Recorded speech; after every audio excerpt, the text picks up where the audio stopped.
एक अस्पताल का बिल्कुल शांत कमरा है। एक मॉनिटर पे वो हरी रेखा चल रही है ना, जो लगातार ऊपर नीचे होते हुए किसी के दिल की धड़कन दिखा रही है, और फिर अचानक वो रेखा बिल्कुल सीधी हो जाती है और एक लंबी सी चुभने वाली बीप की आवाज आती है, फ्लैट लाइन। हाँ वही।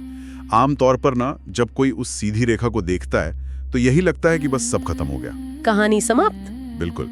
लेकिन क्या हुआ अगर वो सीधी रेखा किसी चीज का अंत हुई ना? मतलब क्या ये संभव है कि जिसे हम जीवन का अंत मानते हैं वो असल में किसी बहुत ही रहस्यमयी, किसी बिल्कुल नए और अनजान सफर की महज एक शुरुआत हो? ये जो धारणा है ना कि मृत्यु एक पूर्ण विराम है, यानी फुल स्टॉप है, ये शायद इंसान की सबसे पुरानी गलतफहमियों में से एक हो सकती है। अच्छा। हाँ, अगर हम गहराई में उतरें और विज्ञान व दर्शन दोनों के नजरिए से देखें तो मौत शायद एक पूर्ण विराम है ही नहीं, वो तो बस एक अल्प विराम है, एक कॉमा है। एक ऐसा कॉमा जिसके बाद शुरू होने वाला वाक्य इस भौतिक दुनिया की कल्पना से भी कहीं ज्यादा गहरा है। और आज की हमारी इस गहन चर्चा का विषय यही अनसुलझा रहस्य है। आज हमारे पास जो स्रोत हैं वो बहुत ही स्पष्ट और दिलचस्प हैं। जी। एक तरफ हमारे पास डॉक्टर मेधा खासगीवाले की किताब है, आत्मा का प्रवास और मृत्यु के पश्चात जीवन, और दूसरी तरफ डॉक्टर रेमंड ए मूडी का वो विश्व प्रसिद्ध शोध है जिसे दुनिया लाइफ आफ्टर डेथ के नाम से जानती है। और आज का हमारा मिशन भी एकदम साफ है। हम इस बात की पड़ताल करेंगे कि कैसे प्राचीन ऋषियों का ज्ञान और आधुनिक विज्ञान, मतलब क्वांटम फिजिक्स और मेडिकल साइंस, दोनों एक ही बिंदु की ओर इशारा कर रहे हैं। तो चलिए शुरू करते हैं। इन दोनों स्रोतों को एक साथ रख के देखने पर जो सबसे पहली बात सामने आती है वो है ऊर्जा का सिद्धांत। भगवद गीता का वो बहुत मशहूर श्लोक है ना? हाँ, वो जिसमें कहा गया है कि जैसे इंसान पुराने कपड़े उतारकर नए कपड़े पहन लेता है, वैसे ही आत्मा पुराना शरीर छोड़कर नया शरीर धारण करती है। बिल्कुल वही। हजारों साल पहले कही गई ये बात आज के विज्ञान के ऊर्जा संरक्षण के नियम, यानी law of conservation of energy का ही एक रूप है। विज्ञान स्पष्ट कहता है कि ऊर्जा कभी नष्ट नहीं होती, वो केवल एक रूप से दूसरे रूप में परिवर्तित होती है। सही कहा आपने। पर यहाँ एक उलझन है। क्या? मतलब क्या इसका अर्थ ये है कि जिसे मौत कहा जाता है वो महज बर्फ के पिघलकर पानी बनने जैसी एक विशुद्ध वैज्ञानिक प्रक्रिया है? मैं ये सोच रहा था कि अगर विज्ञान भी मानता है कि ब्रह्मांड में कुछ भी शून्य से पैदा नहीं हो सकता और ना ही मिटाया जा सकता है, तो क्या मानव चेतना का भौतिक शरीर से अलग होना सिर्फ एक स्टेट चेंज है? बर्फ का पिघलना एक स्थूल उदाहरण है, क्योंकि पिघलने के बाद पानी उसी जगह मौजूद रहता है जिसे देखा जा सकता है। अगर हम क्वांटम फिजिक्स के नजरिए से समझे ना, तो ये एक रेडियो फ्रीक्वेंसी के बदलने जैसा है। अच्छा, फ्रीक्वेंसी का बदलना। हाँ, क्वांटम भौतिकी हमें ये समझाती है कि इस ब्रह्मांड में जो कुछ भी ठोस लगता है वो असल में पूरी तरह ठोस है ही नहीं। मतलब मैटर? जी, मैटर। वो केवल ऊर्जा है जो एक खास फ्रीक्वेंसी पर, एक अलग गति पर वाइब्रेट कर रही है। हमारे शरीर के अणुओं और परमाणु सब उसी ऊर्जा का खेल है। तो जब किसी इंसान की मृत्यु होती है तो क्वांटम स्तर पर उसका सीधा अर्थ ये है कि वो ऊर्जा, जिसे दर्शन शास्त्र आत्मा या चेतना कहता है, वो उस भौतिक ढांचे से बाहर निकल गई है और उसने अपनी फ्रीक्वेंसी बदल ली है। इसे आज की आधुनिक भाषा में डिकोड करने की कोशिश करते हैं। मान लीजिए कि इंसान की संरचना एक कंप्यूटर नेटवर्क की तरह है। दिलचस्प है। जो शरीर है वो एक हार्डवेयर है, जो मन और भावनाएं हैं वो एक तरह से सॉफ्टवेयर या रैम की तरह हैं। और जो चेतना है, जो कॉन्शियसनेस है, क्या उसे इंटरनेट या क्लाउड स्टोरेज माना जा सकता है? अरे वाह, ये एनालॉजी इस प्रक्रिया को समझने के लिए एक बहुत ही बेहतरीन ढांचा देती है। अगर किसी का कंप्यूटर क्रैश हो जाए या उसका मदरबोर्ड पूरी तरह जल जाए, तो क्या उस व्यक्ति का वो सारा डेटा जो क्लाउड पर सेव था वो नष्ट हो जाता है? बिल्कुल नहीं। एक नया कंप्यूटर लाया जाता है, उसमें पुरानी आईडी डाली जाती है और वो सारा डेटा उस नए हार्डवेयर में डाउनलोड हो जाता है। ठीक इसी तरह जब भौतिक शरीर रूपी हार्डवेयर नष्ट होता है तो चेतना रूपी डेटा उस कॉस्मिक क्लाउड में सुरक्षित रहता है। कॉस्मिक क्लाउड, ये सुनने में तो किसी साइंस फिक्शन फिल्म जैसा लगता है। हाँ, पर हमारे प्राचीन ग्रंथों में चित्रगुप्त का वर्णन आता है ना, जो जन्म, मृत्यु और कर्मों का हिसाब रखते हैं। तो क्या वो कोई रजिस्टर लेकर बैठने वाले व्यक्ति नहीं है? नहीं। अगर आधुनिक और वैज्ञानिक परिप्रेक्ष्य में देखें तो चित्रगुप्त इस प्रकृति का, इस ब्रह्मांड का क्लाउड सर्वर है। अरे वाह। चित्र यानी डेटा या तस्वीर, और गुप्त यानी इनक्रिप्टेड या छुपा हुआ। मृत्यु के समय एक इंसान के जीवन का सारा डेटा, उसकी स्मृतियां एक बहुत ही सूक्ष्म और इनक्रिप्टेड कोडिंग के रूप में चित्त में सेव हो जाते हैं। चित्ती वो क्लाउड है जहां सब कुछ स्टोर होता है। लेकिन रुकिए, यहीं पर मेरे मन में एक बड़ा सवाल आ रहा है। अगर डेटा क्लाउड में सेव हो भी रहा है, तो जब कोई नया जन्म होता है तो ये डेटा उस नए शरीर में ट्रांसफर कैसे होता है?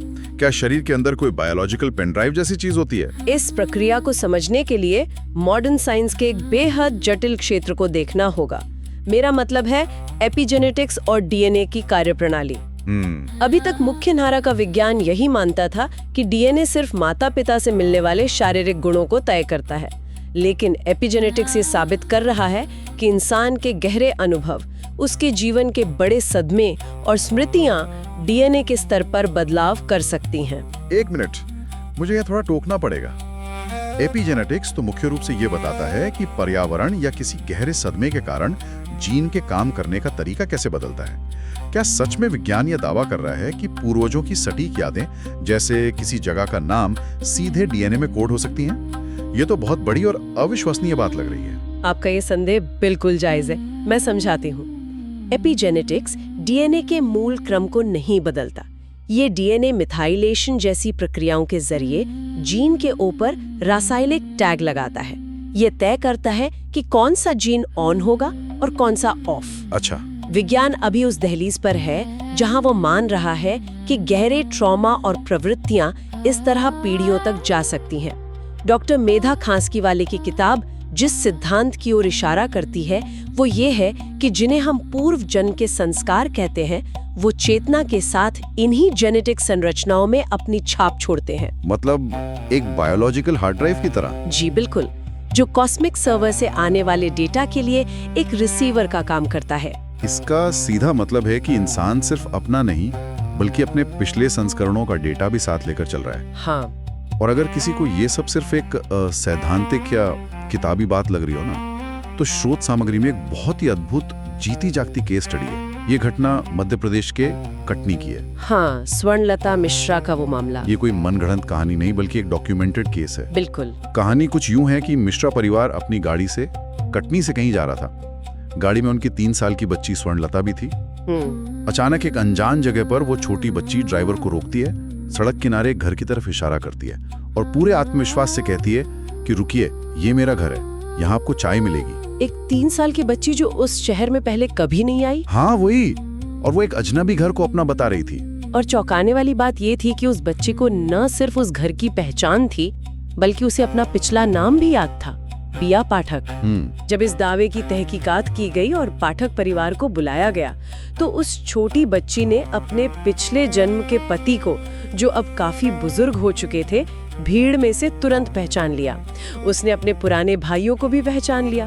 लेकिन इसमें जो सबसे बड़ा खुलासा था वो संदूक वाला किस्सा था ना। सटीक। उस बच्ची ने एक ऐसा रहस्य बताया जो सिर्फ उस बुजुर्ग पति को पता था। उसने बताया कि अपने पिछले जीवन में उसने एक संदूक में करीब 1200 रुपए छुपा कर रखे थे, जो उसके पति ने निकाल लिए थे। हाँ, बिना किसी को बताए वहां से निकाल लिए थे। पाठक परिवार के किसी भी दूसरे सदस्य को इस बात की भनक तक नहीं थी। जब उस बुजुर्ग ने इस बात को सच माना तो सब सन्न रह गए। अक्सर ऐसे किस्सों को सुनकर लगता है भी शायद कोई कहानी होगी या परिवार ने खुद इसे फैलाया होगा, लेकिन इस केस की खास बात यह है कि इसकी बहुत ही कड़ी वैज्ञानिक जांच हुई थी। जी।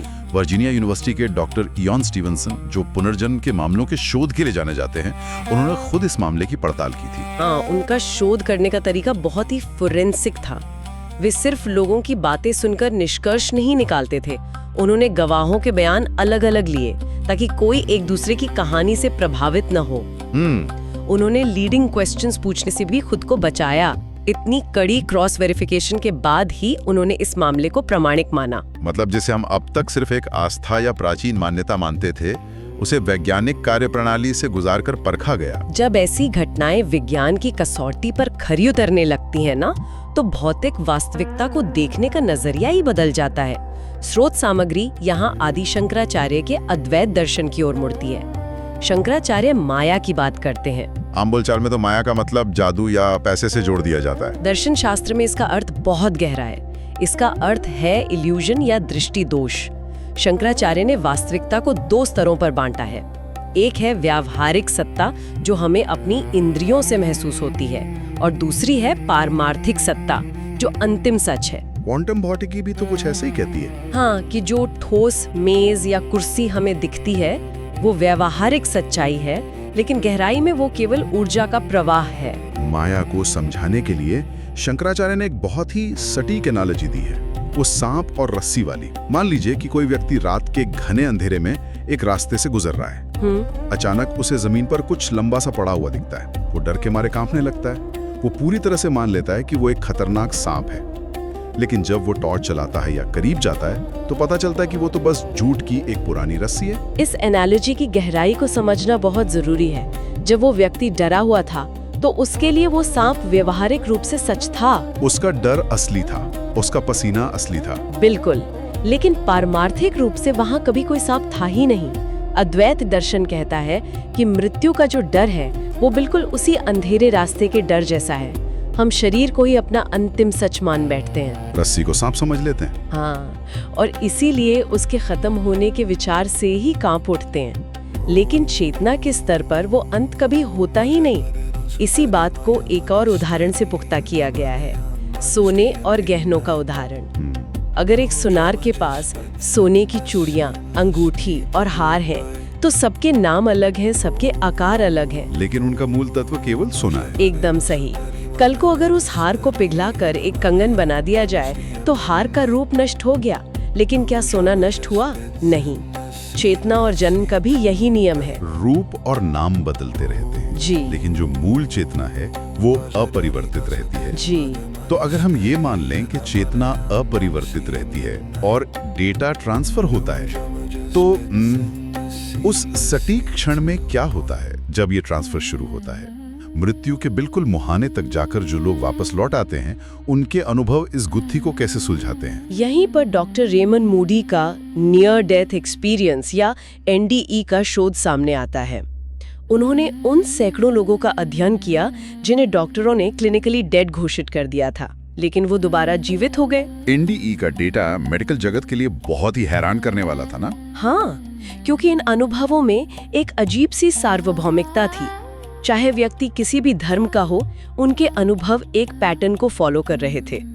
आउट ऑफ बॉडी एक्सपीरियंस इसका सबसे प्रमुख हिस्सा है। पनवेल के गोपाल का किस्सा इसका एक बहुत ही ठोस उदाहरण है। स्रोत के अनुसार गोपाल मोटरसाइकिल से अलीबाग जा रहे थे और उनका बहुत भयानक एक्सीडेंट हो गया। डॉक्टरों ने लगभग उम्मीद छोड़ दी थी। उस अचेत अवस्था में गोपाल ने महसूस किया कि वो अपने शरीर से बाहर आ गए हैं और हवा में स्थिर हैं।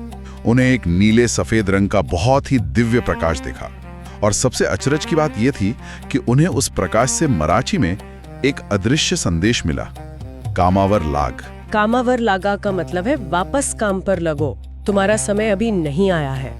जब गोपाल उस कोमा जैसी स्थिति से बाहर आए तो उन्हें वो पूरा अनुभव एकदम स्पष्ट याद था।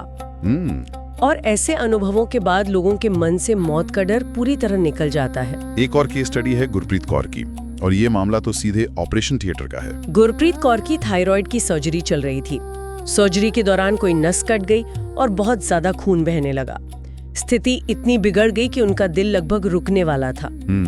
बाद में जब गुरप्रीत को होश आया तो उन्होंने बताया कि उस अफरा तफरी के दौरान वो अपने शरीर से बाहर कमरे की छत के पास तैर रही थी। उन्होंने डॉक्टरों की सारी बातचीत सुनी और एक गोल्डन प्रकाश वाली सुरंग का अनुभव किया। ये सिर्फ एक सपना या मतिभ्रम नहीं हो सकता, क्योंकि उन मरीजों ने ऑपरेशन थिएटर की वो बारीक डिटेल्स दी जो बेहोशी की हालत में जानना मेडिकल साइंस के हिसाब से असंभव है। बिल्कुल। लेकिन यहाँ एक बहुत बड़ा मेडिकल और लॉजिकल सवाल खड़ा होता है। क्लिनिकल डेथ यानी जब दिल धड़कना बंद कर दे, और ब्रेन डेथ, इन दोनों में से असली मृत्यु किसे माना जाए? क्योंकि अगर किसी इंसान का शरीर बिस्तर पर है, दिल रुक चुका है, पर उसकी चेतना छत के पास से कमरे को देख रही है, तो विज्ञान के हिसाब से वह व्यक्ति मृत है या जीवित? ये मेडिकल साइंस के सबसे बड़े ग्रे एरिया में से एक है। क्लिनिकल डेथ तब होती है जब दिल धड़कना बंद हो जाता है, लेकिन CPR देकर इंसान को वापस लाया जा सकता है। नियर डेथ एक्सपीरियंस अक्सर इसी अंतराल में होते हैं। अच्छा। आधुनिक विज्ञान भी अब ये समझने लगा है कि मृत्यु कोई लाइट का स्विच नहीं है जिसे एक पल में ऑफ कर दिया जाए। मृत्यु एक पल की घटना नहीं, बल्कि एक क्रमिक प्रक्रिया है। अगर मृत्यु एक प्रक्रिया है तो ये शरीर के स्तर पर काम कैसे करती है? इसे समझने के लिए शरीर को एक घर की तरह देखना होगा। अगर शरीर एक घर है तो हमारी पेशियां या सेल्स उस घर की ईंटें हैं और चेतना उस घर की आर्किटेक्ट या मालकिन है। मेडिकल साइंस में 2 महत्वपूर्ण शब्द हैं, नेक्रोबायोसिस और नेक्रोसिस। शरीर ने हर दिन लाखों पेशियां मरती हैं और नई बनती है। ये जो कोशिकाओं का प्राकृतिक रूप से मरना और नया बनना है, इसे नेक्रोबायोसिस कहते हैं। यानी शारीरिक स्तर पर पुराना मरना और नया बनना तो जीवन भर चलता रहता है। बिल्कुल, लेकिन जब इंसान की अंतिम मृत्यु होती है तो शरीर की सारी ईंटें यानी सारे सेल्स एक ही सेकंड में नहीं मरते। अच्छा। हाँ, चेतना रूपी आर्किटेक्ट ने भले ही वो घर खाली कर दिया हो, लेकिन वो ईंटें कुछ समय तक जीवित रहती हैं। बालों और नाखूनों का कुछ समय तक बढ़ते रहना इसका ही प्रमाण है। अरे हाँ। हाँ, जब धीरे धीरे ऑक्सीजन के बिना शरीर के सारे सेल्स पूरी तरह मर जाते हैं, तब उस स्थिति को नेक्रोसिस कहा जाता है। यानी भौतिक मृत्यु शरीर का धीरे धीरे शटडाउन होना है, जबकि चेतना उस ढांचे से बहुत पहले ही विदा ले चुकी होती है। तो अगर हम आज के इस पूरी चर्चा के सारे पन्नों को एक साथ रखकर देखें ना, चाहे वो भगवत गीता का ज्ञान हो, क्वांटम फिजिक्स हो, कटनी के बच्ची का पुनर्जन्म का किस्सा हो, या फिर वो NDE के अनुभव, ये सब स्पष्ट रूप से एक ही दिशा में इशारा कर रहे हैं। चेतना इस ब्रह्मांड की सबसे बड़ी और शायद सबसे रहस्यमयी पहेली है। हाँ, इस पूरी चर्चा का सार यही है कि इंसान सिर्फ एक भौतिक शरीर नहीं है जो चेतना का अनुभव कर रहा है। वो असल में एक अनंत चेतना है जो कुछ समय के लिए एक भौतिक शरीर का अनुभव कर रही है। मृत्यु जीवन का अंत नहीं है, वो सिर्फ इस चेतना का एक आयाम से दूसरे आयाम में शिफ्ट हो जाना है।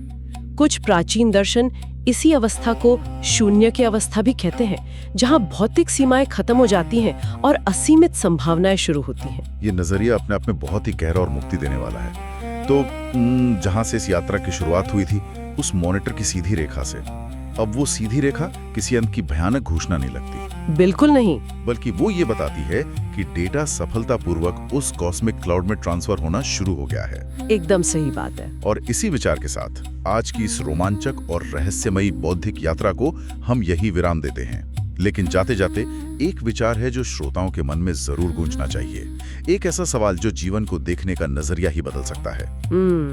अगर ये मान लिया जाए कि ये शरीर सिर्फ एक हार्डवेयर है और चेतना वो डेटा है जो मौत के बाद सीधे उस कॉस्मिक क्लाउड में अपलोड होने वाली है, तो सोचिए कि इंसान आज इसी वक्त अपने विचारों से, अपने शब्दों से और अपने कर्मों से अनजाने में ही सही अपने नेक्स्ट डाउनलोड यानी अपने अगले सफर के लिए कौन सा सॉफ्टवेयर कोड लिख रहा है। इस पर विचार जरूर होना चाहिए।